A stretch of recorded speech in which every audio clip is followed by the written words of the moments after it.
Okay, well, thank you. It's good to see you all, and I hope that the Chagim were not only enjoyable, but inspirational, uplifting, and hopefully there'll be a carry-through for the entire year.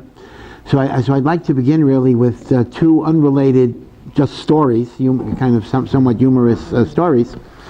The first story involves a non-Jew who decided to convert to Judaism, and he converted in a Hasidic community. And literally, he converted at a very opportune time of year when there was a lot of party making and a lot of rejoicing.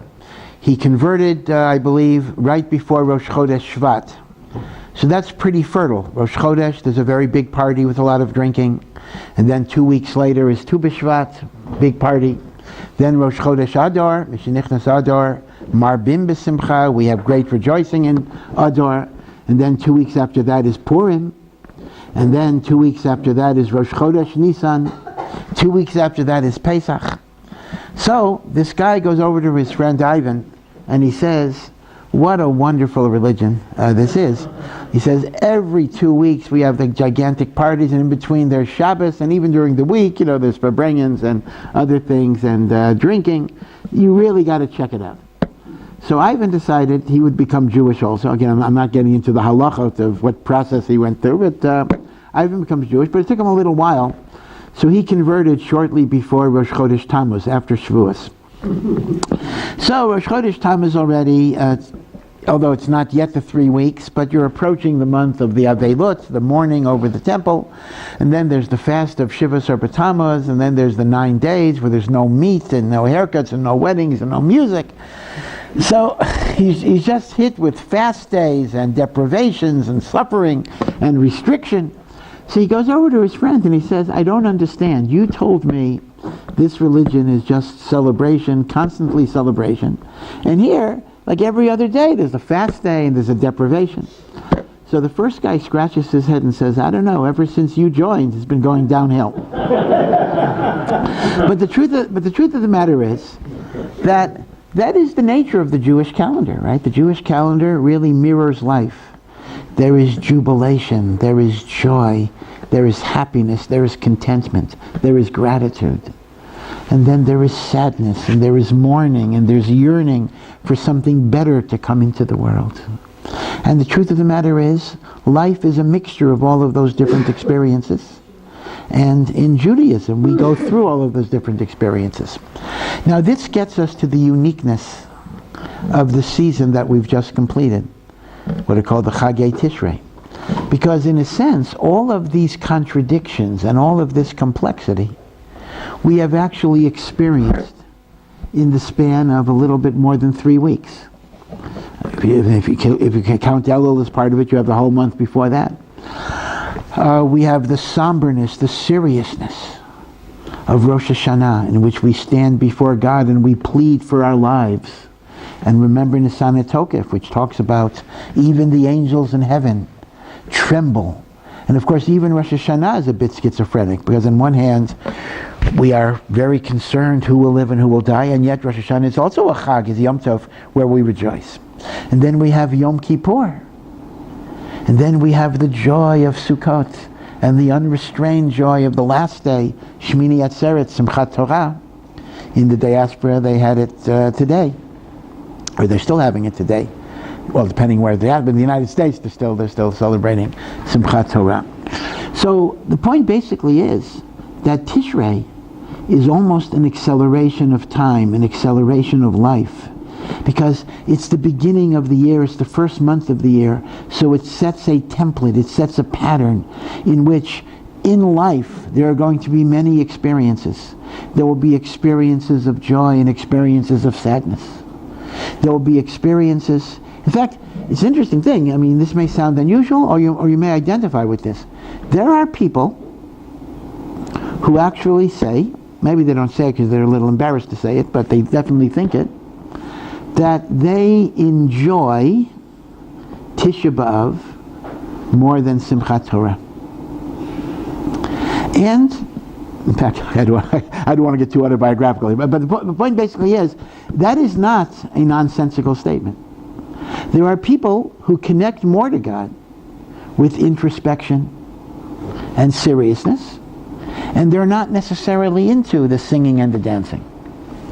But what does Tishrei teach us? Tishrei teaches us that a person has to learn to serve God with the entire range and palette of human emotions. You have to learn how to cry and to mourn and to grieve and to be introspective. And you have to learn how to sing and dance and laugh. Because otherwise, you're simply a victim of whatever type of personality type you happen to have been given. And God says, you got to be more than that. You have to serve Him as a total person. And that is why Tishrei, which sets the pattern for the year, forces us, as it were, to go through all of these changes, all of these different emotions. Because it is a chinuch, it is an educational process that teaches us to serve HaKadosh Baruch Hu as a total person. In fact, Rav Hutner used to say, the great Rav Hutner used to say, that the person who cannot rejoice in Simchat Torah is not really capable of crying on the 9th of Av. Because when you cry because we don't have something, that's only meaningful if you feel the importance of it as a presence in your life. If you don't have the joy in the presence, you can't have the suffering in the absence. Right? It's kind of connected in that way. In fact, that's kind of the cost. The cost in life of having deep love is that there's going to be a loss on one side of the equation, eventually. And there are people that actually have taken a philosophy. They would rather not love, not to experience the pain down the road. And this is a reaction that people sometimes have. Well, after the Holocaust, yeah, there were a lot of Jews who felt that way. They didn't want to feel any emotion. They didn't want to feel, yeah. They were afraid of love. Because it's very scary, because you loved and you lost in such a devastating way, you don't want to repeat it. That's right. But that's not God's plan. That's not God's desire. God's desire is we experience life in its deepest, richest way. And in that life there will be sadness, and in that life there will be joy, and in that life there will be struggle, and in that life there will be gratitude. Again, let me just remind you of one of the most famous passages in Tanakh, and that is in Kohelet, Ecclesiastes, that we indeed read on Shabbat Chol HaMoed. King Solomon's famous passage, Shlomo HaMelech, La Kol Zman, there is a time in life for all, a time to destroy, a time to build, a time to laugh, a time to cry. That's exactly the idea that is being expressed in Kohelet. Don't be afraid to open yourselves up to the richness and the depth of all of the different feelings that Hashem sends our way through the experiences that we have. We become deeper, we become richer as a result. And we develop capacities within ourselves that would otherwise be undeveloped. So that was my story number one. My story number two, oh yes, let me just finish. Based on that idea, therefore, Rabbi Poston mentioned that we're all kind of exhausted, exhilarated hopefully, but also exhausted with the Chagim, and we're almost welcoming ordinary time for a while. Of course, we still have Shabbat, you never escape, as it were. But one might actually say, again with some exaggeration, that Cheshvan is the most important month of the year. The most important month, precisely because nothing special happens. Because the real test of a Chag is not how inspired you are in the passion of the moment, but whether it carries over into the undramatic day by day. Now the Chazon Ish gave a very beautiful mashal. He said, imagine that you have a pot of water, and it's overflowing. Now you want to figure out how full is the pot. So as long as it's on the fire, you cannot tell, because even if the pot is only half full, when it's connected to the heat, it'll overflow. The only way you could gauge what the contents, how much contents there is when it's off the fire and it's not being heated, is it still overflowing? So the Chazon says, a person who's inspired during a Chag, that's like a half-empty pot that can overflow even on the fire. That is not really how much ruchniyat, how much spirituality is in a person. So really, Cheshvan is Hashem's great litmus test. Have we grown from the Chagim? Are we different people? Have we been transformed? Or was this only a temporary, nice experience that simply passes? So Cheshvan is back to regular life. And have we been transformed? Are we different? Are we entering that regular routine on a different plane? Something to think about. Sometimes, and again I include myself in this, especially with the intensity of Rosh Hashanah, Yom Kippur, Aseret Yemei Teshuvah, the month of Elul before that, we kind of sometimes think, oh, thank God that this Teshuvah business is over with, so I don't have to, but not really. Now it's just beginning. We made our resolutions, we made our promises, we made our commitments. All of that is wonderful. Now is the time to begin to carry them out. And that's why Cheshvan is such an important month, because that could set the pattern for the rest of the year, whether we're really taking the Yom Tovim in the serious way that they're supposed to be taken. Okay, so my second story is also, I think, a bit humorous. There are two great honors that we distribute on Simchat Torah, Shmini Atzeret, in Eretz Yisrael. One is the honor of the Aliyah. Of course, all the men, I shouldn't say everyone, but at least all the men get called up to Aliyot, depending on, in some synagogues women get called up too, but again, I won't get into the halachic complications of that. But the greatest honor is Chatan Torah, and that is the person who is honored with the Aliyah to finish the Torah. And the second honor is Chatan Bereshit, the one that is given the Aliyah to begin the Torah. Now, this is true in the non-Hasidic world. In other words, in the non-Hasidic world, in the hierarchy of honors, Chatan Torah is a greater kibud than Chatan Bereshit. I'll explain why. In many Hasidic circles, including Chabad, it actually was the opposite. The Rebbe, for example, would get Chatan Bereshit, not Chatan Torah. So Hasidim maybe have a different view on this. Maybe the story might illustrate why there's the difference. So with that little introduction, let me tell you a story. Yesterday we had Hakafot, right? People were dancing around and singing and celebrating. And a Rosh Yeshiva noticed that a number of his students were just hanging around, either drinking, either soda or something a bit stronger, and they were not participating in the dancing. So the Rebbe said to them, the Rosh Yeshiva said to them, why don't you dance with the Torah? Why don't you also rejoice with the Torah? So the students were quite honest. They actually said, Rebbe, we haven't been learning that well. We haven't been doing that well. Who are we to celebrate with the Torah? It's not as if we were so devoted to it the whole year. So we don't feel worthy.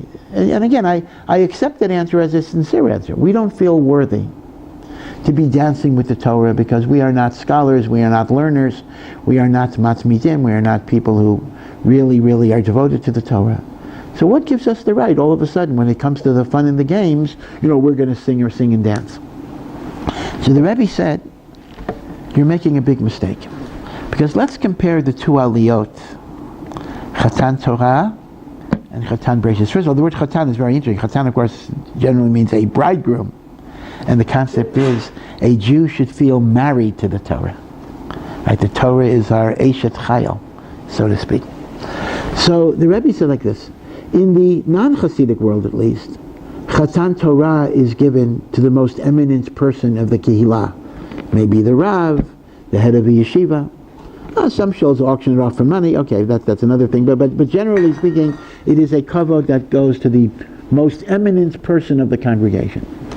Chatan Bereshit you can give to anybody. In other words, it doesn't have to be such a big kavod. What's the difference? So listen to this thought. It's a very beautiful thought.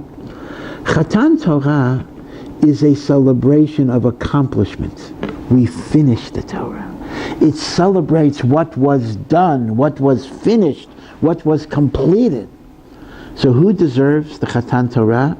A person who's accomplished, a person who's completed. We give that to the great Talmid Chacham. But Chatan Bereshit is not a celebration of what you've done. It's a celebration of what you're able to do in the new year. It's a new beginning. So the Rebbe said to his Talmidim, even if you can't dance with the Torah like the Chatan Torah, you can dance with the Torah like the Chatan Bereshit. Meaning, there is promise, there is opportunity. What you are today is not limited by what you were yesterday, and what you can become tomorrow is not limited by what you are today. So there's something very, very significant with rejoicing with the Torah, because what a Jew is declaring is that I want to be a certain type of person. Maybe I'm not that type of person yet. I'm not there yet. But I want to be there. I want to be that type of person. And God looks down at us when we're declaring with sincerity that I want to be the type of person who's connected to the Torah, who learns the Torah, who keeps the Torah. That counts for an awful lot, because God sees your heart and God sees your feelings. And God will give us all, hopefully, Bezrat Hashem, a second chance and a third chance, because we're really telling Him, sometimes I'm not what I should be, but I want to be the person that is connected to your Torah. Right, so that's kind of the message of the Chatan Torah and the Chatan Bereshit, and the difference between the two. Now, maybe just as a little aside, maybe that's why Hasidim consider Chatan Bereshit to be a bigger honor, meaning it's much more important to focus on your future than to be too connected to the past. The past can either make you arrogant if you have a lot of accomplishments, or God forbid, it can make you depressed and despondent if you don't have that many accomplishments. Chassidut taught better to focus on the future. In fact, there's a famous vort, I believe it's from the Baal HaTanya, in which when Adam and Chava ate from the Eitz Hadat, and God basically says, Ayeka, where are you? Of course, Hashem knew where they were, but they're hiding. And Adam basically says that he's hiding because he's naked and he's ashamed. And the Baal HaTanya says, when Hashem asked him Ayeka, Hashem was not asking him, what did you do? Hashem is saying, where are you holding? What do you plan to do about it in the future? How do you plan to rectify? The past is the past. In many ways, we can't change the past. He says, in other words, Adam is making a mistake thinking that God wants to cross-examine him about the past, when Hashem's real interest is, what is your future? Okay, you made a mistake. We're not going to condemn mistakes. We're going to ask, what are you going to do? Ayeka, where are you in terms of movement on that? Okay. What is that? This is from the Baal HaTanya, the Alter Rebbe of Shneur Zalman of Liadi. In fact, I think the story goes, I'm not sure if I have all the details, that he was asked by a Russian general, one of the generals of the Tsar, who studied the Bible, the Old Testament, and he asked him, Adam and Eve, where are you? God certainly knows where they are. And the Alter Rebbe said, God was not asking a spatial, geographical question. God was confronting them with a spiritual issue. What are you going to do about it? And by the way, this is actually very relevant to even the way we raise our children very, very often. Children, like adults, including our parents, make mistakes. They make bad decisions sometimes. They do things that are wrong. But to simply criticize them over the mistake may not be that productive. But what can be very, very productive is, okay, you made a bad move. What do we do about it now? How do you improve the situation? How do you try to create some type of rekah, some type of foundation where it won't happen again? How do we work on this problem? That's a very different orientation than, why did you do that, etc., etc. Why did you do that may not be that productive a discussion. Right, so those are the two things I wanted to begin with. Now, another thing I want to talk about is and again, forgive me for, we just finished the Yom Tov, so forgive me for going back a little bit, but I think it's worthwhile. We still have the Yom Tov spirit, so I authorize myself to go a little backwards here. And as I want to talk about Hakafot. Hakafot, of course, means going in a circle, Lahakif. And we have two different Hakafot rituals that actually have two different origins. And I want to both compare them and contrast them for a moment. For the 7 days of Sukkot, every single day in Shachrit, people walk around the bima carrying the lulav and the etrog. And for 6 days of Sukkot, except for Shabbat, they do once. And Hoshana Rabbah, the 7th day of Sukkot, which was Sunday, we walk around 7 times. And after we walk around 7 times, we put down the lulav and the etrog. We take only the arava, only the willow, and we beat it. So on Hoshana Rabbah, there are 2 distinct rituals that you got to pay attention to. 2 distinct rituals. One are the 7 hakafot with lulav and etrog, and the other is chibut, hitting the arava. These are 2 separate things. Now, when we come to Shmini Atzeret, Simchat Torah, which is, and you understand, of course, in Israel it's very, very clear that this is the case, but even in Chutz La'aretz it's the case. Shmini Atzeret is not Sukkot at all. It is a new, distinct holiday that immediately follows the holiday of Sukkot. In Eretz Yisrael, this is crystal clear. We did not eat in the Sukkah. Shmini Atzeret. Chutz La'aretz, the waters are a little muddied because of the calendrical doubt issue. So even though it is a separate Yom Tov, but still one eats in the Sukkah. Most people eat in the Sukkah without a bracha, so it's a little confusing. But in Eretz Yisrael, we really understand it is a Yom Tov B'fnei Atzmo. And on Shmini Atzeret, both at night and on the day, and in the diaspora, the 2nd day of Shmini Atzeret, which is Simchat Torah, we also have Hakafot, right? And we do 7 Hakafot, morning and night, before the Torah reading. So the question becomes, what is this business about Hakafot? And is there a distinction between the Hakafot of Hoshana Rabbah and the Hakafot of Shmini Atzeret Simchat Torah? So first, I'm going to give you a thought that is Kabbalistic and I cannot fully explain. But this is what the Mekubalim tell us. The Gemara tells us, well, first of all, in terms of sources, let me point out, the Hakafot of Hoshana Rabbah are mentioned in the Mishnah, at least as being done in the Beit HaMikdash. So the idea of doing it outside of the Beit HaMikdash is not from the Gemara, it is from the time of the Gaonim, who said, Zecher LeMikdash, we should imitate the Hakafot. On the other hand, the Hakafot of Shmini Atzeret Simchat Torah have absolutely no source whatsoever in the Mishnah or the Gemara. They are an invention, a very significant invention, of a much later Tekufah. In fact, the classic book, actually, if you want to explore this, it's hard to get. The Sefer has been out of print for many years, but in that bookcase in the back there, there is a Sefer by Avram Ya'ari that is called Toldot HaChag Simchat Torah. It tells you absolutely everything you want to know about every conceivable custom of Simchat Torah with every type of Eidah, Ashkenazim, Sfardim, Teimanim, German, Hungarian, Polish, Moroccan, Syrian, Italian. It really is the go-to book, and you will see precisely chapter and verse when Hakafot develop.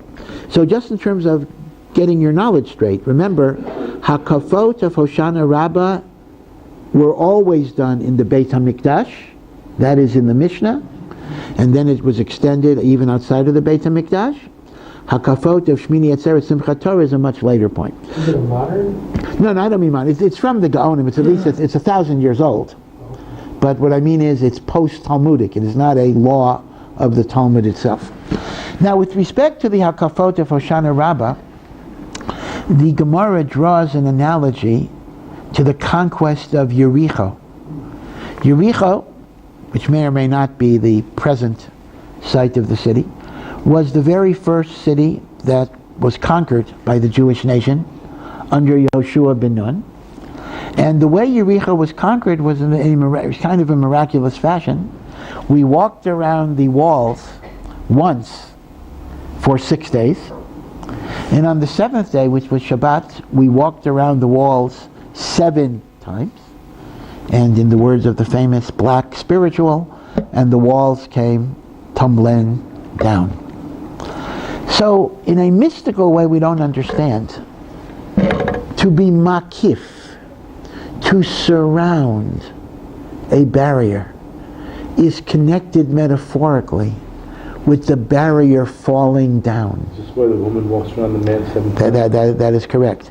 So consequently it is said that the idea of hakafot is to remove the barriers that separate us from God. In the course of a year, we have aveirot, we've made mistakes.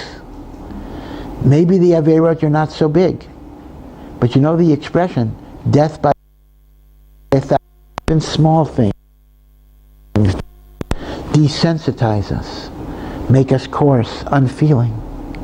We have become rachok from Hashem. Bad midot, the Rambam uses the word, bad midot ra'ot, the Rambam said, are mechitzot hamavdilot, they are like walls and barriers that separate you from God. So now at the end of the tshuva season, we do the hakafot as a symbolic gesture that may these barriers collapse like the walls of Jericho. And as Rabbi Poston said, according to some interpretations, this is actually the meaning of the minhag. It's a minhag, it's not a din, and not everybody does it, of the kala walking around the chatan 7 times. And there are many reasons, but one of the most beautiful reasons is that when 2 people get married, there are natural barriers between them. I mean, each of them have different life experiences. They've grown in different ways. And the kala is essentially telling the chatan, let all the barriers go down between us. Now, you could ask a good question. I'm not going to be marich in this. So why is it the kala that walks around the chatan? Why isn't it the chatan who walks around the kala? It's a good question. Now, some say very simple that it is based on the lashon of a pasuk in Yirmiyahu, Nikeva tisovev kever. The woman surrounds the man. Again, that's not an answer. That's just connecting it to the lashon of the pasuk. I'll let you think about that. Maybe we'll talk about it at a later time. But the notion that the prayer of the kala and the chatan at that moment is that the barriers that would separate us should collapse is a very, very beautiful thought at that point. And that's what hakafot represents, the collapsing of the barriers. But the next question is there a difference in the function of the Hoshana Rabbah hakafot and the hakafot of Shmini Atzeret Simchat Torah? So here I want to share with you a thought of Rav Yosef Dov Soloveitchik, Rav Soloveitchik, the great Gadol, taught in Yeshiva University.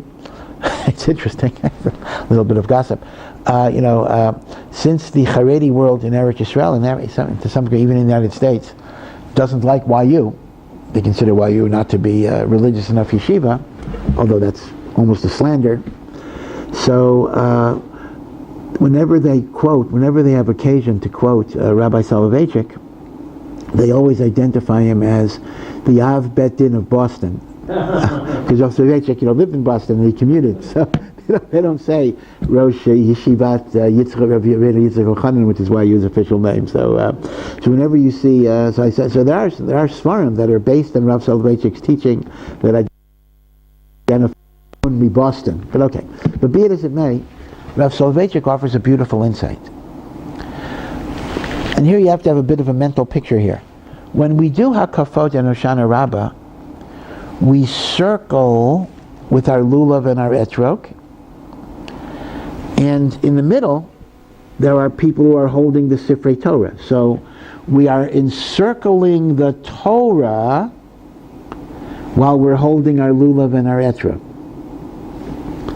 On Simchat Torah, we encircle the bima while we're holding the Torah. So Rav Soloveitchik suggests the following.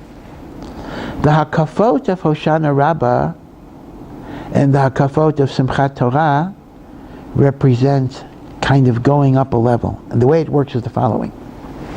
On Hoshana Rabbah, really all of Sukkot, because we did one Hakafa every day, we are basically saying, through the doing of our mitzvot, lulav is a mitzvah, practical mitzvah, we are eradicating the barriers that separate us from understanding God's Torah.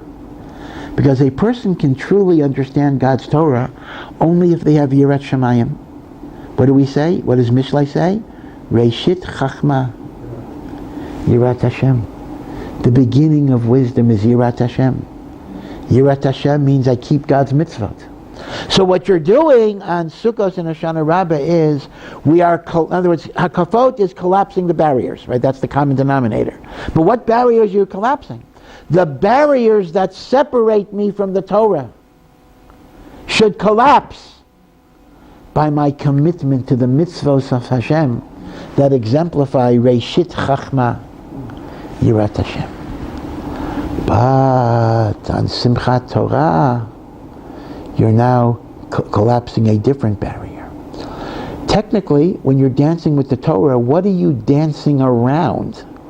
See, on Hoshana Rabbah, you're dancing around the Sefer Torah. Now, I understand the way people dance, you can also be dancing around the Torah, but that's kind of just your private dancing. But the official ceremony of Hakafos is, people are holding a Torah, and they are just walking around a bima in which there is no Torah on the bima. So what are you circling on Simchat Torah? Says the Vilna Gaon, you are circling the Shekhinah itself.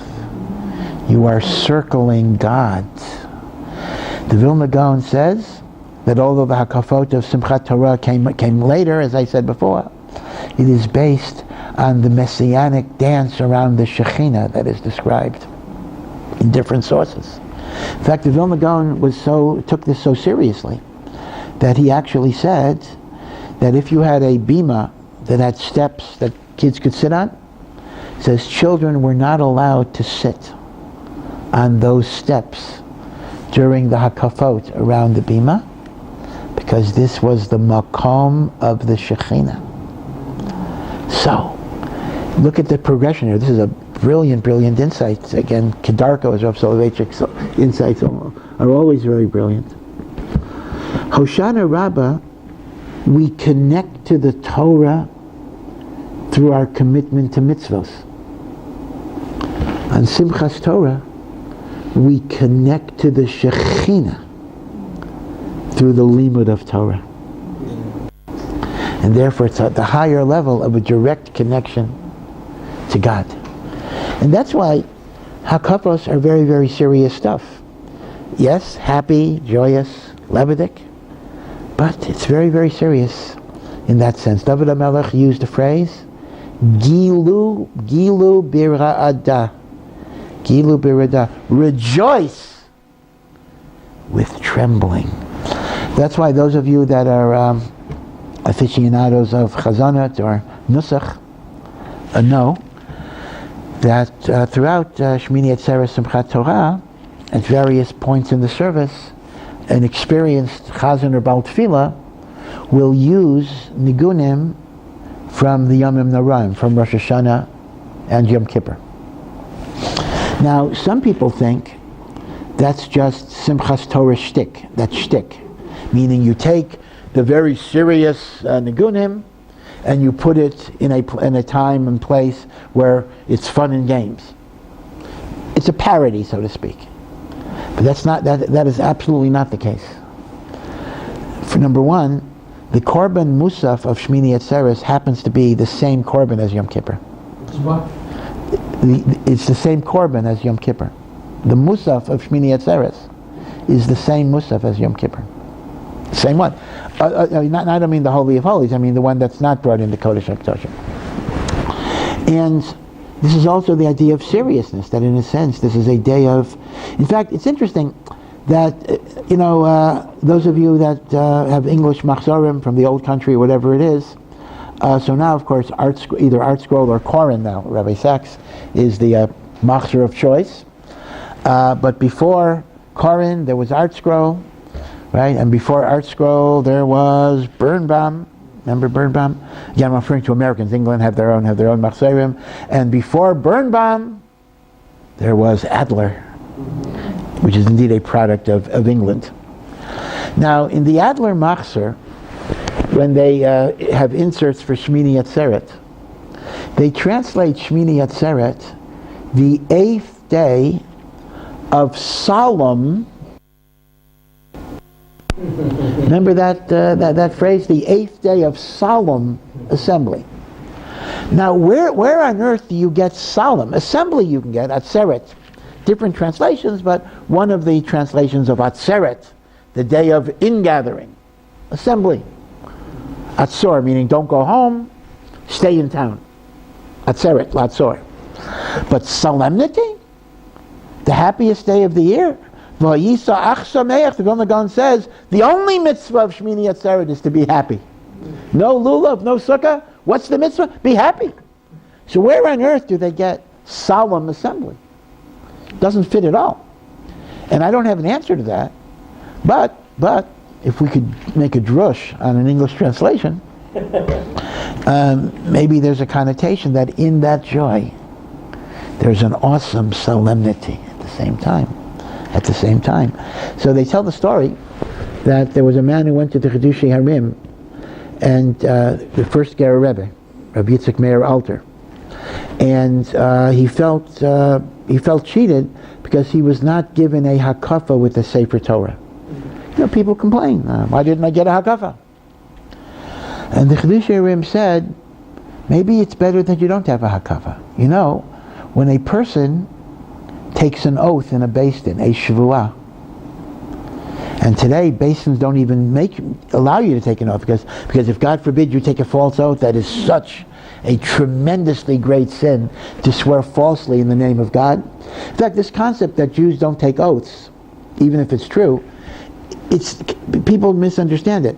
There is no sin to swear in the name of God if you're telling the truth. In fact, not only is it not a sin, the Rambam counts it as a mitzvah. It is a mitzvah to swear in the name of God if you're telling the truth. So there is no halacha whatsoever that you're not allowed to swear in the name of God to something that's true. So why is it so that religious Jews routinely will not swear? The answer is because they're never 100% sure if it is true. Maybe they're missing something, right? So the fear of a Shvuat Sheker is so great among a religious Jew that the Minhag Yisrael has been, we do not swear. And even in a Beit Din, in the Gemara there are numerous cases where you have to make a Shvuah. In fact, every time a widow collects her ketubah, she's supposed to make a Shvuah. We just don't do it today. We waive, we're mocho, the Shvuah, there is no Shvuah. Now, even in Shvuot, there are different hierarchies of how severe an oath can be. The most severe oath is when you swear in the name of God, holding a Sefer Torah. Chidushei Harim said, you know what a hakafa is? You're holding the Torah, you're making an oath to God that you will live by this Torah. Chidushei Harim said, are you ready to make that oath? If you're not ready, maybe it's a good idea that you didn't have a hakafa. Not so bad. Now, I'm not giving this Hasidic Maisa as a halacha l'maisa at all. Of course, we give hakafas to people who are not able to make this commitment, as most of us maybe are not able to make a commitment in that way, but it just shows you how elevated and holy the idea of hakafos are, to collapsing the barriers. And that's why sometimes when hakafos gets a little bit wild and the like, it's not truly in the spirit of what Simchas Torah is. Simchas Torah is joyous, singing, dancing, but it should be with a sense of purpose and feeling, and not simply an excuse to get drunk. Purim is the same story. We'll talk about Purim when it's time for Purim, but obviously there's an overlap here with how one approaches Purim as well. So in this connection, I want to share yet another thought about hakafot, and these are the hakafot of Simchat Torah, and that is the Mekubalim. The Mekubalim teach us that the 7 hakafot correspond to what are called the 7 lower sefirot, which are manifestations of God's divine energy in the world. Now there are 10 sefirot altogether, but the first 3 are called God's brains, God's muchen, Kavyachal, God's thought processes. Chachma, Bina, Das, Keser. It's machlokas. Is it Keser, Chachma, Bina, Dat? That's not so important for our purposes, but those are God's mental operations, whatever that means. They're called muchen. We don't really have any perception of those. But the 7 lower sfirot are called God's midot, God's emotional characteristics, which are manifested in His running of the world. And I'll first just list them. Again, many of you might be familiar with them. The 7 sfirot, lower sfirot: Chesed, loving kindness; Gevura, inner strength; Tiferet, beauty; Netzach is victory or eternity; Hod, glory is the English translation; Yesod, foundation; and Malchut. And each of the hakafos corresponds to those sfirot. I'll try to explain briefly what that means operationally.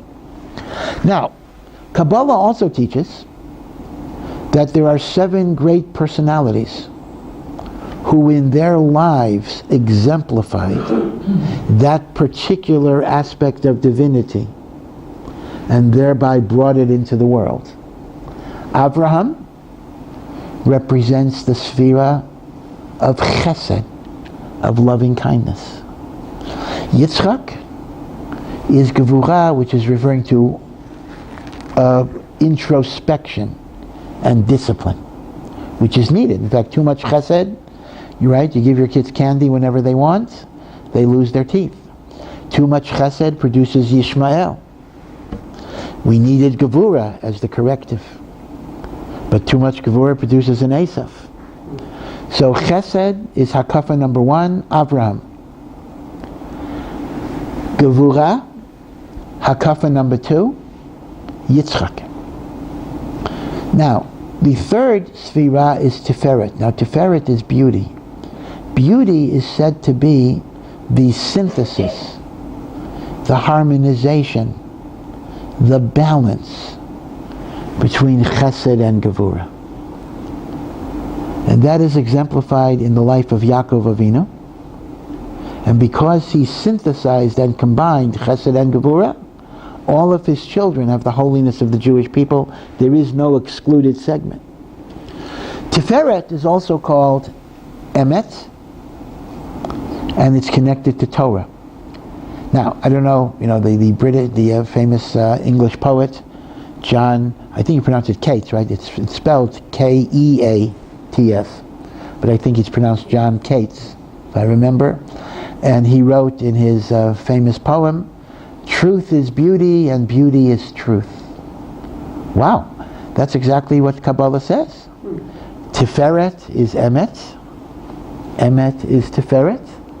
Because Emet is not going to one extreme or the other, but the ability to synthesize. Think about our own lives. Raising a child. You have to combine the chesed with the discipline and the structure. Too much discipline, you crush a child. Too much chesed, you spoil a child, which is pretty bad as well. There needs to be the balance and the synthesis and the harmonization. And that's Yaakov Avinu. The fourth is Netzach. I'll go back and explain what Netzach is. That's Moshe. The fifth is Hod. That's Aaron. The sixth is Yesod. That's Yosef. You'll note this is out of order. And the seventh is Malchut, which is David.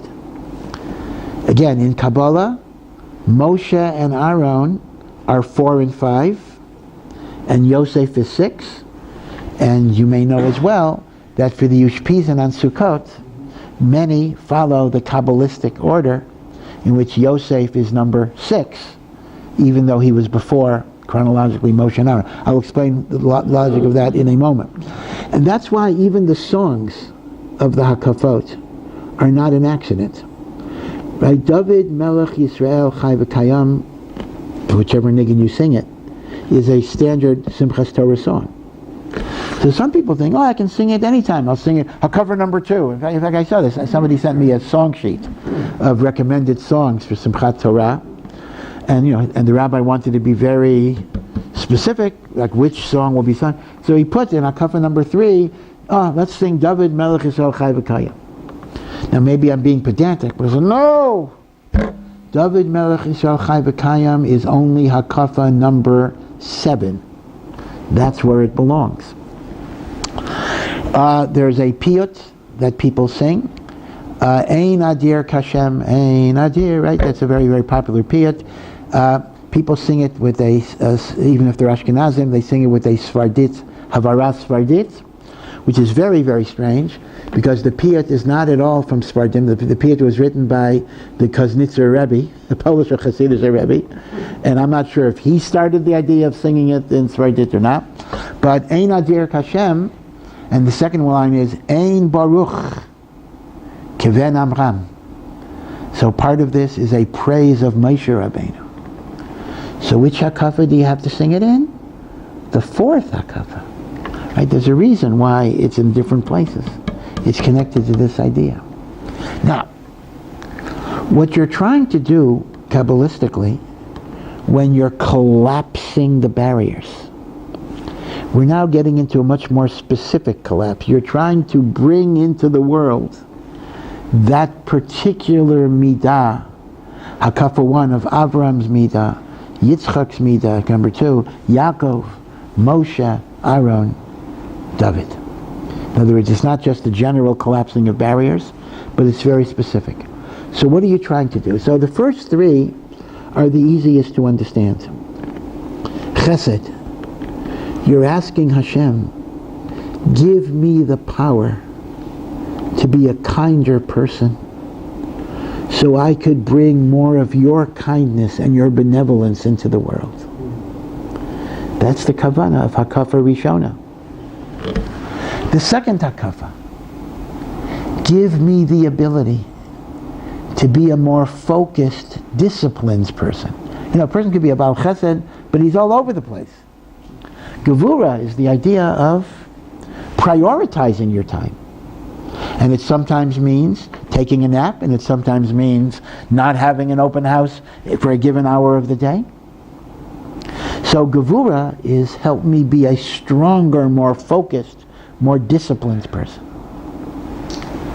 Third hakafa, help me balance them appropriately so I don't veer to one extreme or the other extreme.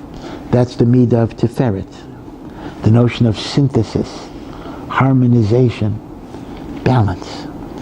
So that's the first triad, and that is actually the most fundamental triad. Now Netzach Hod Yesod, which is a second triad, a different problem, and that is, how do I survive external pressures in life that could crush me? Even if a person in his own internal personality has successfully navigated Chesed, Gvura, and Tiferet. But we often get crushed because of outside pressures. We sometimes live in families that are not so supportive of our decisions. Sometimes it might even be a spouse, parent, a work situation, our yeshiva, our college situation. So even if a person internally has made all the right judgments and all the right decisions, they don't always have the wherewithal to be able to carry it out because they get crushed. That's Netzach. Netzach, which is endurance, victory, eternity, is asking Hashem, give me the strength not to be dissuaded or crushed by the negative pressures out there. And that, of course, is Moshe Rabbeinu. Moshe Rabbeinu represents a Netzach person. There was a very infamous quote of George Bush Sr. Again, he probably didn't mean anything by it, but it was interpreted as kind of an anti-Semitic remark. At one point he was sick and tired of AIPAC and the Israeli lobby pressuring him for something. So he said, it's just one lonely guy against, he's painting us, one lonely guy against these hordes of Jewish lobbyists. It's kind of the opposite. Instead of the Jewish people are always called the one sheep against the 70 wolves, he was portraying himself as, I'm the one sheep against these Jewish wolves that are trying to get me. Again, whatever. I don't think he meant anything particularly bad, but this is what he said. So Moshe Rabbeinu literally is one guy against 3 million people who very, very, very often gave him a very, very difficult time. Netzach. Give me the power to persevere in spite of external obstacles. Now, Hod is the opposite quality because Netzach has a deficit. Netzach gives me focus. It gives me intensity. It says, I'm not going to be dissuaded by anybody. But that can result in what you might call a steamroller of a personality, in which I no longer pay attention to what other people need. I'm too fixated on my projects, my goals, my accomplishments. Right? I want to get up 3 in the morning, to learn. The fact that I make noise and wake you up, that's of no concern to me. I gotta do what I gotta do. So Hod is the opposite quality of stepping back to see the other. That was Aaron, the Ohev Shalom, the lover of peace, the pursuer of peace. So the same way, too much Chesed needs to be balanced with Gevura. Netzach and Hod. Netzach is the quality of ignoring other people to carry out what you have to do, and sometimes that's necessary. Hod is the quality of being receptive to other people. Now, that has a deficit too. If Moshe's deficit, so to speak, is the steamroller, Aaron's deficit is being overly sensitive to other people, resulting, for example, in the Chet HaEgel. They want to, again, I'm simplifying here, they want to build an Egel, sure, who am I to stop them? So the same way, Tiferet is the capacity to balance Chesed and Gevura, Yesod of Yosef is the balancing principle of going full steam ahead and being overly receptive. And again, that's why it's non-chronological, because in Yosef's life we indeed see this idea that on one hand Yosef was a Netzach person, because in spite of the fact that he's in the worst, most immoral environment in the world, Mitzrayim, he remains faithful to God and Torah and all, well not Torah, whatever Torah meant then, all that he learned from Yaakov Avinu. He did not allow the environment to affect him. He had the image of his father in front of him at all times. And that sustained him. That's the quality of Netzach. I'm not going to let this environment drag me down. And at the same time we find that Yosef's great success, his miraculous success, in rising from a slave and a prisoner to the most powerful man in Egypt other than Paro, and maybe he was even more powerful than Paro in the sense of the decisions he was making, came because he was always open to the needs of the other. Right? He asks the baker and the butler, why do you have such an unhappy countenance? He noticed. Now, why would he? What if? God, the whole thing was miraculous, but Hashem didn't tell Yosef to ask. We see people with, don't look so happy. We don't necessarily ask him, what's bugging you today? That's kind of the capacity that I care about you. I see somebody suffering. I want to help in some way. He didn't want to embarrass his brothers either. Yeah, didn't want to embarrass his brothers. And Rav Moshe Scherer, the legendary leader of Agudas Yisrael from many, many, many years, a really, really legendary person, once said a nice word, a nice thought. Yosef is described as Ish Matzliach. Now, we translate Matzliach, even in modern Hebrew, as a successful person. But in its original meaning, Matzliach means to make other people successful. That Yosef's secret, and you'll find this in business books to this very day, is he made his subordinates look good. And that actually is a fundamental rule in successful business management. The manager who takes credit for all successes and blames everybody else for all failures will tend not to be a very successful manager. But the manager who is always there to build up the people who work for him, they're going to be loyal, they're going to love him. Yosef had his fans. Again, Yosef, of course, God directed a lot of this miraculously, but on a very simple level, Yosef was Masliach. That's the Hod. So, what's going on in the Hakafos is such an interesting avoda. God, make me a kinder person. God, make me a more focused person, disciplined. Give me the capacity to balance them. Give me the strength not to be discouraged by external pressure, but give me the sensitivity to be open to people, and give me the capacity of balance, when to use one, when to use the other. So that takes us through 6 hakafot, and now we're at the very, very last hakafa, and the last hakafa is the hakafa of David HaMelech, and the name of the Sphira, the last Sphira, is Malchut, the kingship. So we've explained what each Sphira represents. What does the last one represent? So the Zohar says, a fascinating thing, the Zohar says, Malchut has nothing of its own. It is simply a receptacle, meaning after all of these qualities are mixed, Chesed, Gvur, Tiferes, Netzach, Hod, Yesod, it goes through the prism of God's Malchut, and God's Malchut is revealed in the world.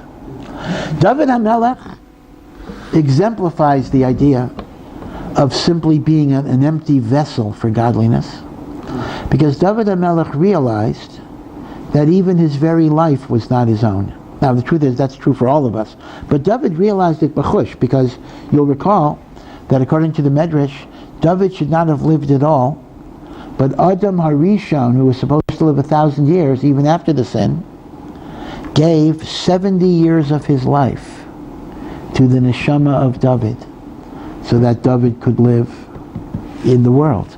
That's why Adam Harishon only lived 930 years.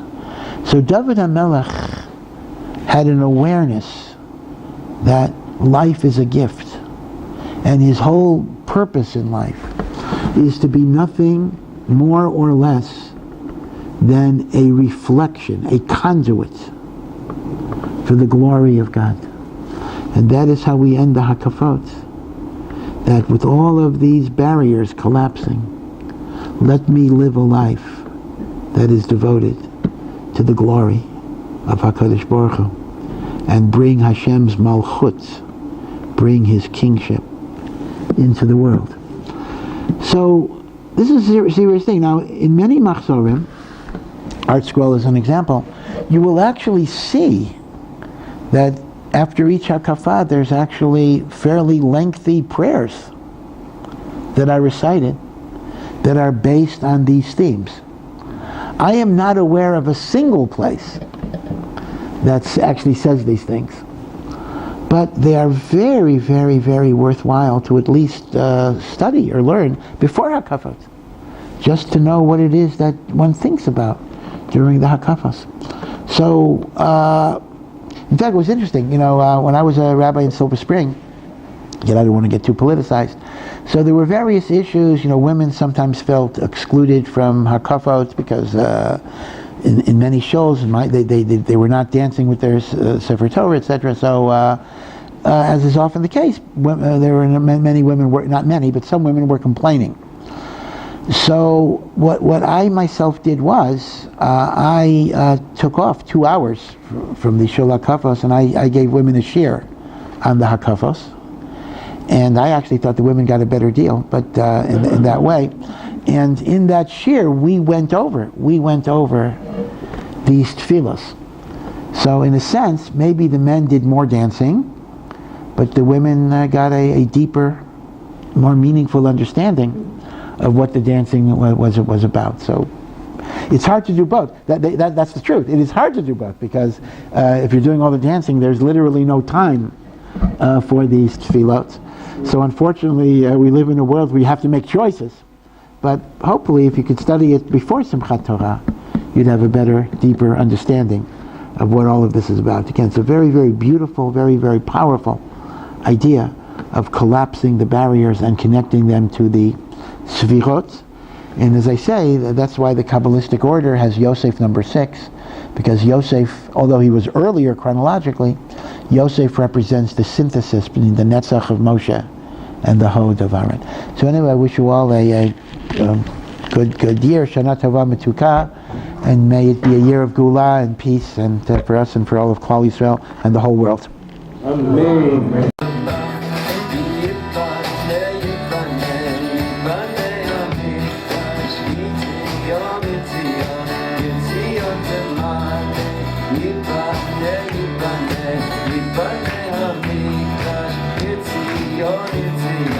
It's